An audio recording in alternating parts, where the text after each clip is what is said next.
கன்னி பெண்ணா மாறாதோ மையேந்தும் கண்ண காட்டி மையல் தீர பேசாதோ முன்னாலே தூக்கம் போயாச்சு உள்ளார ஏதேதோ ஆயாச்சு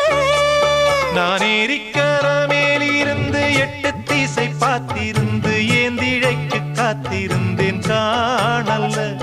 மணி 7 8 ஆன பின்னும் ஊரடங்கி போன பின்னும் சோறு தண்ணி வேணும்னு தோணல்ல என் தெம்மாங்கு பாட்டை கேட்டு தெங்காத்து ஓடி வந்து தூதாக போக வேணும் அக்கறையில நாம் உண்டான ஆசைகளை உள்ளார பூட்டி வச்சு திண்டாடி நிக்கிறேனே இக்கரையில நான் ஏரிக்கர மேலிருந்து 8 திசை பார்த்திருந்து ஏந்திழைக்கு காத்திருந்தேன் காணல்ல